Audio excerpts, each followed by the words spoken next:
last year. So, nagbabalik tayo and sobrang saya ko dito. At sabi ko talaga, gusto ko siya mag-vlog kasi napakaganda dito. Napakabait ng mga tao. Ito naman yung kanilang nilagang baka. Sorry yung nilaga, nilangka. Masarap? Wow. Ito naman yung kanilang liempo. Try natin yung langka. First time ko to sa nilaga.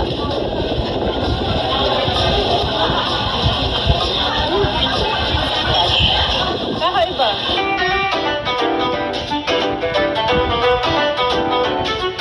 So ito naman yung dinakdakan. Lalagyan natin ng kalamansi. Cheers! Very masarap. Ito naman crispy shrimp. Sausaw ko lang siya. Sa lahat, ang pinaka-favorite ko, itong nilaga at saka dinakdakan. Ikaw? Ito po, chop-chop na kulakan. Ihaw siya. Try natin.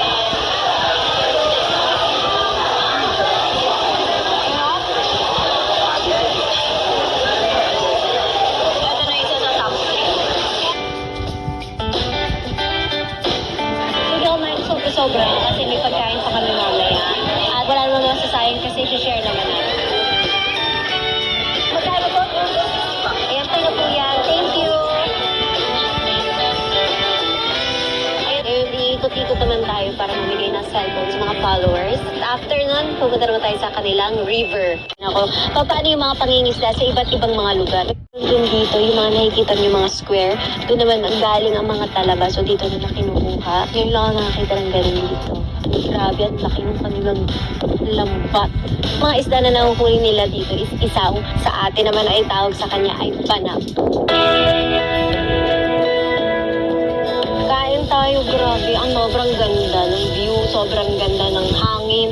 Tapos ang ganda ng pagkain nila, oh. Ano kaya kayo? Ang sarap. Yes. Diba? Ang sarap ng pusit. Saan niyo po nahuhuli yung pusit? Dito din. Fresh na fresh mo talaga makakain. Ang sarap.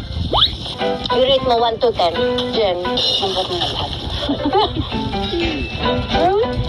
9. Tikman din natin yung tilapia. Kinagat ko. Aray, kupungan.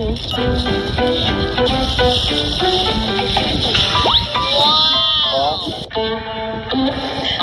Yes! Kami talaga magkakatuluyan ni Mama Aryan. Sarap. Diba fresh? Ha? Nahuli? Di. Pahira muna.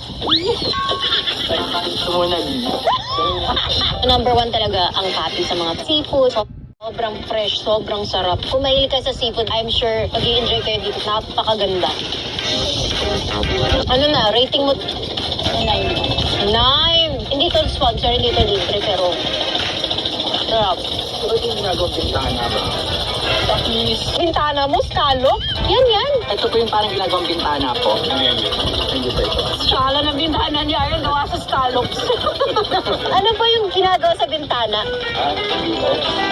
Pios na shell. Okay, mamaya naman pupunta na tayo sa show, kaya kailangan natin kumain ng sakto lang.